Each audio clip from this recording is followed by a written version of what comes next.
जय हिंद दोस्तों। आ गया हूँ आपके अपने चैनल ट्रिक्स 92 पर। तो आज इंडियन कॉन्स्टिट्यूशन और भारतीय संविधान के बारे में बात करेंगे। इसके पहले देखते हैं इंडियन पॉलिटी हमें पढ़ना पड़ेगा। इंडियन पीनल कोड 1860 वो भी पढ़ना पड़ेगा। इसमें क्या है, पुलिस गिरफ्तार करेगी किस हिसाब से कूटेगी और कूट कर जज साहब के पास पहुँचाएगी।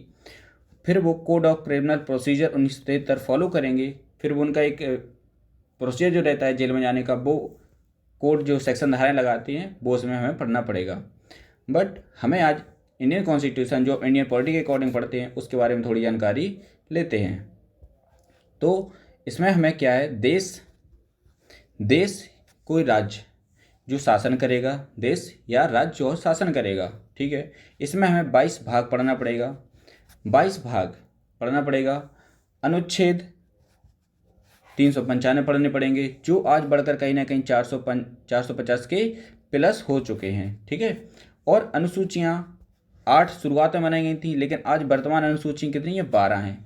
तो वर्तमान अनुसूची 12 है, अनुच्छेद 450 प्लस हो चुके हैं और 22 हमारे भाग हैं। 22 में यहाँ पे कोई भी चेंजमेंट नहीं हुआ है। तो अब देखते हैं भाग नंबर 1 हमें क्या देता है। तो पहले ये देखते हैं भाग 1 में हमारे आर्टिकल कितने आते हैं। तो भाग में 1 में आर्टिकल हमारे 4 आते हैं। 1 से लेकर 4 तक हमारे आर्टिकल भाग 1 इंडिकेट करता है। तो 1 से लेकर 4 तक भाग 1 में ही रहेंगे। हमारा संविधान देखेंगे तो सबसे पहले इसको इंग्लिश में ही लिखा गया था, बाद में इसमें हिंदी में इसको ट्रांसलेट किया गया। तो इंग्लिश में लिखा गया था, तो इसमें क्या लिखा था, the union of its territory, the union of its territory, संघ एवं उसका राज्य क्षेत्र। हिंदी में क्या होगा इसका, संघ और उसका राज्य क्षेत्र बताया गया है, कितना है कितना नहीं है। तो आर्टिकल नंबर 1 कहता क्या है उसको अच्छे से जानकारी लेते हैं। तो आर्टिकल नंबर 1 कहता है भारत राज्यों का संघ है। अब यहाँ पे थोड़ी बात करते हैं, आखिरकार यहाँ पे संघ यानी यूनियन ही क्यों लिखा है, ठीक है। और दूसरा हमें यहाँ पे क्या कहता है, आर्टिकल नंबर दूसरे का बी क्या कहता है, राज्यों को पहली अनुसूची में रखा है। अब दो कहीं ना कहीं आर्टिकल नंबर 1 में सभी राज्यों के नाम तो नहीं लिख सकते हैं, तो एक 4 पेज उन्होंने अलग से जोड़ दिए जिसको हम शेड्यूल या अनुसूची कहते हैं। उन सभी यानी पहले अनुसूची में भारत के 28 राज्यों के टोटल नाम लिखे हुए हैं। तो इनने क्या किया कि भारत राज्यों का संघ तो है, लेकिन वो राज्यों के बारे में अगर जानकारी लेना है तो हमें पहले अनुसूची में जाना पड़ेगा। तो बता दिया गया है हमें क्या कि भारत राज्यों का संघ है। दूसरा बता दिया गया है कि राज्यों को पहले अनुसूची में रखा है, जो हमारे 28 राज्य हैं आज वर्तमान में। और यहाँ पे तीसरे में बताया गया यह 3 प्रकार के क्षेत्र। तो संविधान बनाने वाले का भी दिमाग देखो, मतलब स्टेट जो बड़े वाले जगह थी, बड़े एरिया थे, उनको स्टेट घोषित कर दिया। जो भारत के सीमा से दूर थे, यहाँ पे जहाँ मतलब अच्छे से कंट्रोल नहीं हो पा रहा था, उन्हें यूनियन टेरिटरी बना दिया गया है। और अर्जित क्षेत्र भारत में अभी किसी का नहीं जीता है। जैसे कि मान के चलते हैं, अगर पाकिस्तान में आज बलूचिस्तान की मांग हो रही है और भारत चाहे कि बलूचिस्तान के साथ है उसको अलग करवा दे और भारत कह दे कि आज से बलूचिस्तान पर मेरा अधिकार है, तो वहाँ पे अर्जित क्षेत्र यहाँ पे वो ही माना जाएगा। तो संविधान बनाने वालों का दिमाग ही बड़ा ही अच्छा था, जो हमें कहीं ना कहीं सभी अन्य अर्जित क्षेत्र भी देकर गए हैं। अब इसके पहले समझने के पहले थोड़ी जानकारी लेते हैं, आखिरकार कॉन्फेडरल क्या होता है, परिसंघ क्या होता है। यहाँ पे क्या होता है, छोटे छोटे राज्य मिलकर एक देश का निर्माण करते हैं, ठीक है। और वो कभी भी अलग हो सकते हैं, क्योंकि उनकी जैसे उनकी शक्तियाँ होने लगेंगी कि हमें वैल्यूबल नहीं समझा जा रहा है तो अपने वो हट सकते हैं वहाँ से। तो कॉन्फेडरल यानी बहुत ही मतलब नहीं, ये लोग अलग हो सकते हैं। दूसरा क्या होता है, फेडरल। फेडरल में क्या होता है, यहाँ पर राज्य मिलकर एक देश का निर्माण करते हैं और कहते हैं कि आप इन शक्तियों का प्रयोग करो, जो कहीं ना कहीं हमें अमेरिका में देखने को मिल जाती है। और कहीं ना कहीं फेडरल हमेशा, क्योंकि वहाँ पे सब शिक्षित वर्ग हैं, थोड़ी मोड़ी लड़ाई पे इतना ध्यान नहीं देते हैं, वहाँ पे सब एक जैसे ही रहन सहन है कहीं ना कहीं। लेकिन अगर भारत की बात करें तो भारत एक यूनियन में आता है, क्योंकि भारत में 28 राज्य हैं। यहाँ पे हिंदी बोली जाती, तमिल बोली जाती, तेलुगु बोली जाती, कहीं पे खाना अलग है, कहीं पे रहन सहन अलग है, तो यानी यहाँ पे पॉसिबल नहीं हो पाता। तो यानी कि भारत एक क्या है, यूनियन होता है, ठीक है। भारत क्या है, यहाँ पे यूनियन यानी संघ है। अगर वैसे हिंदी वाइज अगर देखेंगे तो फेडरल का मतलब भी संघ होता है और यूनियन का मतलब भी संघ होता है, ठीक है। तो ऑप्शन नंबर बी पे लिखा रहता है यूनियन, तो भारत एक क्या है, यूनियन है, ठीक है। अब थोड़ी और बात करते हैं आर्टिकल नंबर दूसरा। तो आर्टिकल नंबर क्या कहता है, भारत राज्यों का संघ है। पहला तो नहीं याद करना है कि भारत क्या है, भारत राज्यों का संघ है, जो हमें पहले आर्टिकल देता है। और दूसरा हमें आर्टिकल देता है क्या, कि संसद राष्ट्रपति के पूर्व अनुमति के बिना, संसद राष्ट्रपति के पूर्व अनुमति के बिना यानी कि सूचना पर किसी विदेशी राज्य को भारत में मिला सकता है। बस राष्ट्रपति साहब से बस कुछ कह दो कि मैं किसी राज्य को मिला रहा हूँ या नहीं मिला रहा हूँ, क्या कर रहा हूँ, बस उन्हें सूचना भर बहुत होता है, लिखित कोई ऐसा वो नहीं होता है, बाद होता है इसके लिए राष्ट्रपति, ठीक है, वो उसको फॉलो ही करेगा। ठीक है, तो यहाँ पे क्या करेगा कि संसद राष्ट्रपति की पूर्व अनुमति के बिना भी किसी विदेशी राज्य को भारत में मिला सकती है। जैसे कि बात करते हैं कौन सा मिला था यहाँ पे, तो 35वां संविधान संशोधन हुआ। कौन सा नंबर का? 35वां। याद रखने वाली बात है, 35वां संविधान संशोधन 1974 में किया गया। इसमें सिक्किम जो भारत का सह राज्य बना, सिक्किम को डर था कि अगर हम डायरेक्ट भारत में मिल जाते हैं और अगर भारत सिक्किम पर अच्छे से नियम फॉलो नहीं करता है, दबा कर रखता है, तो उसने पहले शर्त रखी कि हम पहले भारत का सह राज्य बनेंगे, राज्य नहीं बनेंगे। ठीक है, तो भारत ने इसके लिए भी सहमति दे दी। और 1 साल के बाद जैसे ही सिक्किम को लगा कि भारत तो हमें अन्य राज्यों के जैसे ही सब सुविधाएं देता है, तो इसमें वह उसने 36वां संविधान संशोधन करके 1975 में सिक्किम भारत का 22वां राज्य घोषित हो गया था। अगर उसकी डेट पूछ ली जाती है कभी कभी एग्जाम में, तो 16 मई 1975 को भारत का सिक्किम एक बिल्कुल पर्टिकुलर राज्य बन चुका था। तो आर्टिकल नंबर 1 ने क्या कहा था? भारत राज्यों का संघ। दूसरे ने क्या कहा कि संसद राष्ट्रपति की पूर्व अनुमति के बिना किसी राज्य को भारत में, किसी विदेशी राज्य को भारत में मिला सकती है। ठीक है, एक बार और इसका रिवाइज करेंगे, अभी देखते हैं, बड़ा मजा आने वाला है। अब आर्टिकल नंबर 3 देखते हैं। आर्टिकल नंबर 3 क्या है? तो आर्टिकल नंबर 3 में बताया गया है कि संसद राष्ट्रपति की पूर्व अनुमति से भारत के किसी भी राज्यों का नाम, सीमा, क्षेत्र में परिवर्तन कर सकती है। सेम दूसरी कंडीशन जैसी इसकी तीसरे की भी है। इसमें भी संसद चाहे तो राष्ट्रपति के पूर्व अनुमति के बिना किसी अगर जो राज्य मिल गया भारत में, उसकी सीमा, क्षेत्र, नाम में परिवर्तन कर सकते हैं। राष्ट्रपति यहाँ पे बाध्य होगा, उसे मानना ही पड़ेगा। ठीक है, अगर वो ऐसा नहीं मानता है तो उस पर महाभियोग या इम्पीचमेंट उस पर ला सकते हैं। तो यहाँ पे कौन कौन से राज्य भारत की सीमाएं परिवर्तन हुए, तो देखते हैं। यहाँ पे थोड़ा सा एग्जाम्पल में लिखा है मैंने कि MP, मध्य प्रदेश, छत्तीसगढ़ से 1 नवंबर सन 2000 को अलग हो गया था। ठीक है, याद रखना यहाँ पे। दूसरा है यूपी से उत्तराखंड बना था 9 नवंबर सन 2000 को। ठीक है, ये भी रखने वाली बात है, याद रखना। और तीसरा बना था हमारा बिहार, जो बिहार से झारखंड अलग हो गया था 15 नवंबर सन 2000 को। यहीं पे एक केस आता बेरूबारी यूनियन केस 1960 का, वेरी इंपॉर्टेंट केस है, वो बाद में डिस्कस करेंगे, लेकिन इसके पहले अपन आर्टिकल नंबर इसके 4 देखते हैं। ठीक है, और यहाँ पे एक चीज़ और रखना, एक डेट सभी को याद होगी, 2 जून सन 2014 को जो आंध्र प्रदेश एरिया था उससे तेलंगाना अलग होकर एक नया राज्य बन गया था। ठीक है, तो ये भी अलग हो गया था यहाँ पे। तो आंध्र प्रदेश से अलग होकर कौन सा राज्य बना था? तेलंगाना यहाँ पे राज्य बन गया था। ठीक, और अब बात करते हैं अपने आर्टिकल नंबर 4 की। तो आर्टिकल नंबर 4 कहता है, कि अनुच्छेद 2 तथा अनुच्छेद 3 के संशोधन को 368 के बाहर रखा गया है। मतलब समझ में आया कि आर्टिकल नंबर 2 और आर्टिकल नंबर 3 को 368 के बाहर रखा गया है।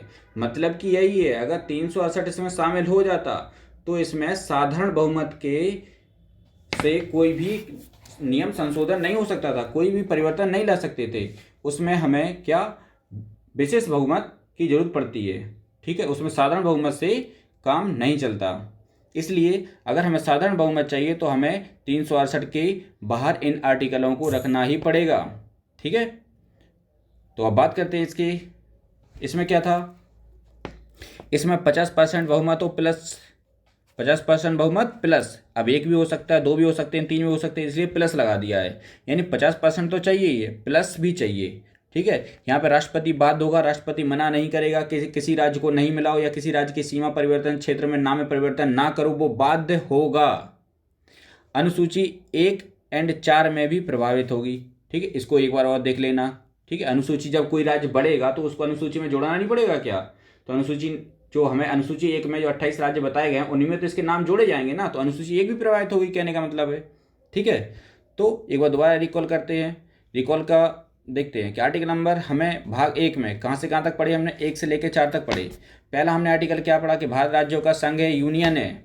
दूसरा है विदेशी राज्य को भारत में मिला लो। क्या होगा? विदेशी राज्य को भारत में मिला सकते हैं। ठीक है, और यहाँ पे राष्ट्रपति बाध्य होगा, ये ध्यान रखना है। ठीक है। तीसरा क्या कहता है, जब वो मिल जाए भारत में, वर्तमान राज्य भारत का बन जाए, तो उसमें नाम, सीमा, परिवर्तन, क्षेत्र उसका कर सकते हैं, परिवर्तन ला सकते हैं। चौथा हमारा आर्टिकल क्या कहता है कि आर्टिकल साधारण बहुमत के बिना, यानी कि आर्टिकल नंबर 2 और 3 को 368 के बाहर रखा गया है। मतलब साधारण बहुमत से राष्ट्रपति इसके लिए बाध्य होता है, उसे मानना ही पड़ेगा, तो हम संविधान संशोधन कर सकते हैं। मतलब भाई ये 50% प्लस 1 या जो भी हो 50%, ठीक है, इतना ध्यान रखना है। तो यहाँ तक शायद आर्टिकल नंबर 1 से लेकर 4 तक याद हो गए होंगे। एक बार और देख लेना कि पहला आर्टिकल कहता है भारत राज्यों का संघ है, दूसरा कहता है विदेशी को मिला सकते हैं, तीसरा कहता है जब वो मिल जाए तो वर्तमान राज्य बन जाएगा तो उसके नाम, सीमा, क्षेत्र में परिवर्तन ला सकते हैं। आर्टिकल नंबर 4 कहता है, क्या कहता है, यही कहता है कि अनुच्छेद 2 और अनुच्छेद 3 को 368 के बाहर रखा गया है, ठीक है। अब यहाँ पे देखते हैं कि अखंड जो हमारा भारत था उसको किस तरीके से तोड़ा गया है, कब तोड़ा गया है, कौन से देश थे, क्या बना, तो उसके बारे में जानकारी देते हैं। नोट में हमने लिखा है यहाँ पे, एक सन है 1893, 1893, यहाँ पे डूरन लाइन खींची गई। क्या डूरन लाइन खींची गई, जिससे क्या हो गया, अफगानिस्तान और भारत अलग अलग हो गए, ठीक है। एक आती है, सन आता है 1935, 1935, यहाँ पे बर्मा, जिसको आज हम वर्तमान म्यांमार के रूप से जानते हैं, जो भारत से अलग हो गया था। 1947 में पाकिस्तान अलग हो गया था भारत से, ठीक है। अब यहाँ पे क्या हुआ, तो यहाँ पे तीन कंडीशनों में, यानी कि 3 डेटों में, यानी 3 सनों में भारत को बांट दिया गया। डूरन लाइन्स खींचने से क्या हो गया, हमारे अफगानिस्तान भारत से अलग हो गया। 1935 में म्यांमार अलग हो गया, 1947 में पाकिस्तान अलग हो गया। तो यानी यहाँ पे ये कंडीशन कभी कभी एग्जाम में पूछ ली जाती हैं। अब थोड़ी बात करते हैं प्रिंसली स्टेट के बारे में। प्रिंसली स्टेट क्या थी, क्या नहीं थी, उसके बारे में जानकारी लेते हैं। तो प्रिंसली स्टेट यानी देसी रियासत की जब हम बात करते हैं, तो हमारे यहाँ पर 552 देसी रियासतें थी, जिनमें सरदार पटेल का अहम रोल रहा है भारत को में विलय करवाने के लिए या भारत में मिलाने के लिए। लोह पुरुष के नाम से जानते थे सरदार वल्लभ भाई पटेल को। और इनके अलावा 2 लोग और थे जिनको देसी रियासत मिलाने के लिए बड़ा ही श्रेय जाता है। उस टाइम के वीपी मेनन जो IAS अधिकारी थे, सचिव थे, उनका भी बड़ा योगदान रहा है। तीसरे माउंटबेटन थे, इनने भी देसी रियासतों को भारत में मिलाने के लिए बड़ा ही पुरजोर जोर दिया है।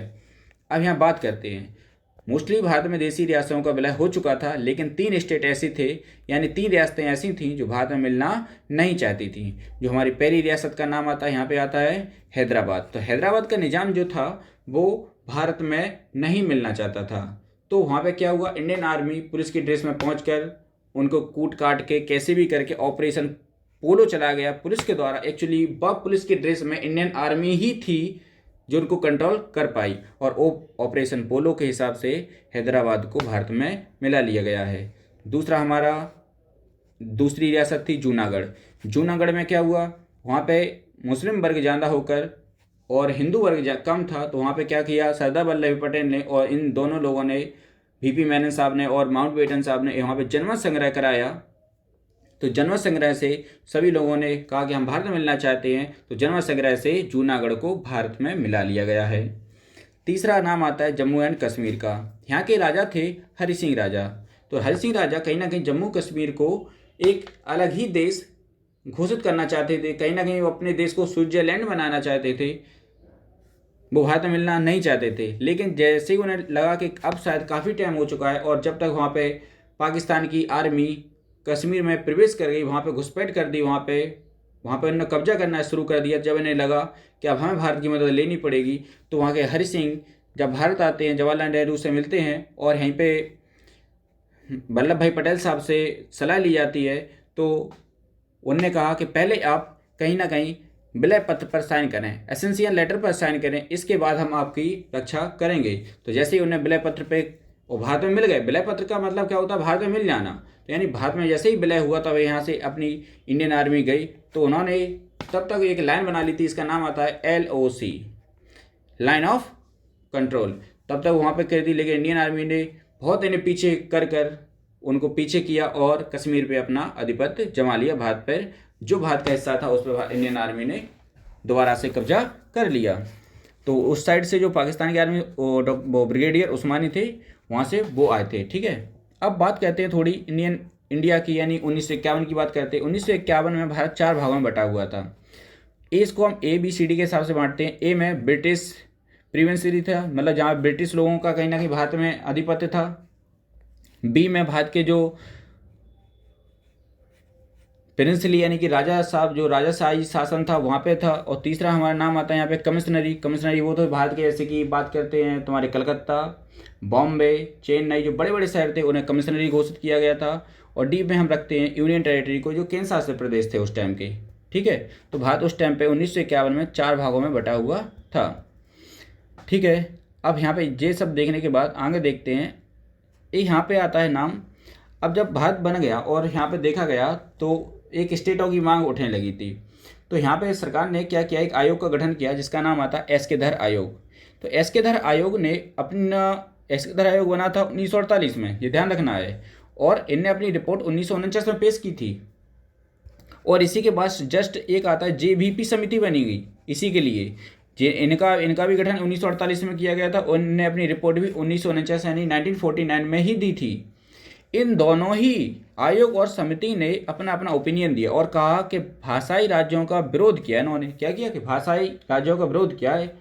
विरोध इसलिए किया है क्योंकि अगर एक राज्य बना दिया जाएगा तो इसके बाद दूसरा और तीसरा, इसके बाद कई राज्य बनना स्टार्ट हो जाएंगे, तो यानी कि कहीं ना कहीं विरोध हो जाएगा। तो दोनों ही आयोग और समिति ने इसके लिए मना किया। तो JVP मतलब होता है J for Jawaharlal Nehru, V for होता है वल्लभ भाई पटेल और P फॉर होता है पट्टाभी सीतारामैया। ठीक है, इन दोनों लोगों ने कहा कि भाषा के आधार पर राज्यों का गठन नहीं करना चाहिए।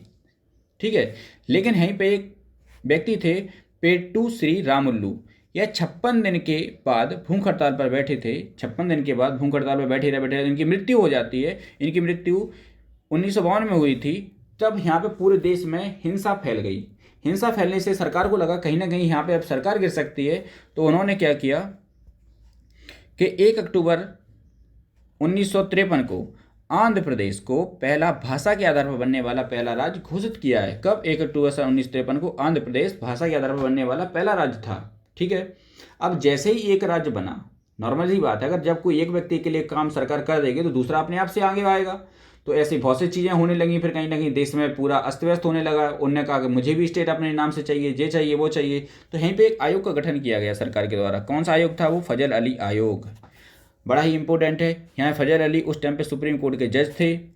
इनकी टीम में स्वयं इनके साथ 2 व्यक्ति और थे, यानी इनकी टोटल टीम में 3 लोग थे। ठीक है, कितने लोग थे इनकी टीम में? 3 लोग थे।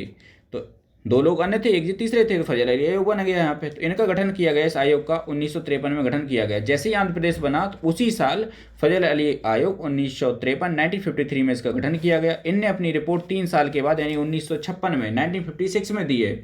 और इनने अपना ओपिनियन रखा कि राज्यों का गठन भाषा के आधार पर तो कर दो या कर देना चाहिए, जो भी है, किंतु एक राज्य एक भाषा नहीं होनी चाहिए। जैसे एक राज्य एक भाषा का मतलब क्या होगा? एक राज्य एक भाषा का मतलब ये होता है, मान लो उत्तर प्रदेश में, तो उत्तर प्रदेश में सब हिंदी बोलने वाले नहीं होने चाहिए, क्योंकि कोई दूसरा व्यक्ति जब आएगा तो उनको वो नहीं लेगा अपने अंदर। या फिर कोई मध्य प्रदेश है, वहाँ पे उर्दू बोली जाती है, अगर वो हिंदी बोलने वाले चले जाएंगे तो वो उनको अपने अंदर वो नहीं लेगा। तो कहीं ना कहीं विरोध उत्पन्न हो जाएगा धीरे धीरे, ऐसे ही पूरे देश में कहीं ना कहीं। तो यहाँ पे क्या हुआ, उन्होंने अपनी कंडीशन रखी थी कि राज्यों का गठन भाषा के आधार पर कर देना चाहिए, लेकिन एक राज्य एक भाषा नहीं होनी चाहिए। यह फजल अली आयोग का ही गठन था ये। ठीक है, अब ठीक है, तो वहाँ पे सरकार मानती है और 7वां संविधान संशोधन कर देती है 1956 में। कब? 7वां संविधान संशोधन 1956 में जैसे ही किया तो वहाँ पे स्टेट यानी राज्य 14 बनाए गए थे, यानी 14, और यूनियन टेरिटरी वहाँ पे 6 बनाए गए थे। ठीक है, अब एक बात करते हैं आयोग की। शाह आयोग नाम सभी ने सुना होगा, शाह आयोग भी अच्छा था। इसको Patiala and east Punjab state union, Patiala and east Punjab state union, इसको हम शॉर्ट में पेप्सू कहते हैं। यह हमारा कौन सा आयोग बनाया गया? इसके लिए 1966 में शाह आयोग का गठन किया गया। कौन सा? शाह आयोग का गठन किया गया था। इसमें क्या था, जो पंजाब प्रांत था कहीं ना कहीं बड़ा प्रांत था, तो ऊपर वाला हिस्सा कहीं ना कहीं हिमालय से टच होता था, तो उसको हिमाचल प्रदेश नाम बनाया गया। अब जहाँ पे हिंदी बोली जाती थी ज़्यादा, वहाँ पे उसको हरियाणा नाम बनाया गया। जहाँ पे पंजाबी लोग, मेन लोग पंजाबी रहते थे, उस जगह पे उसको पंजाब घोषित किया गया। और बीच के भाग को यूनियन टेरिटरी यानी चंडीगढ़ घोषित किया गया। तो कहीं ना कहीं पंजाब प्रांत को 4 भागों में बांटा गया, यानी 4 राज्यों में बांटा गया है। ठीक है, तो यह सारी आपको डिटेल शायद समझ आई होगी और इसके बीच में जो भी हमने बातें करी हैं अच्छी लगी होंगी। तो अगर अच्छा लगा है वीडियो तो आप अपने किसी भी दोस्त या फ्रेंड्स को जिसको हेल्प हो सके उसको फॉरवर्ड या शेयर कर सकते हैं। तो अच्छा, अगर थोड़ी बात करते हैं तो देखते हैं कि आर्टिकल नंबर 1 क्या कहता है, भारत राज्यों का संघ है। आर्टिकल नंबर 2 क्या कहता है, विदेशी को मिला लो। तीसरा क्या कहता है, जब वो मिल जाए तो भारत का राज्य हो जाएगा तो उसमें सीमा क्षेत्र में परिवर्तन, नाम में परिवर्तन कर सकते हैं। चौथा क्या कहता है कि इसको आर्टिकल नंबर 2 और तीसरे को 368 के बाहर रखा गया है। तो आर्टिकल नंबर 2 में और आर्टिकल नंबर 3 में राष्ट्रपति को बस पूर्व अनुमति के बिना, मतलब थोड़ा उन्हें बता दिया जाता है कि मैं ऐसे करने वाला हूं और कर लेते हैं, इसके लिए राष्ट्रपति बाध्य होता है, वो कभी भी मना नहीं करेगा। अगर वो ऐसा मना करता है तो उस पर इम्पीचमेंट यानी महाभियोग ला सकते हैं। ठीक है, अगर वीडियो लगा है अच्छा तो इसको शेयर करें। जय हिंद।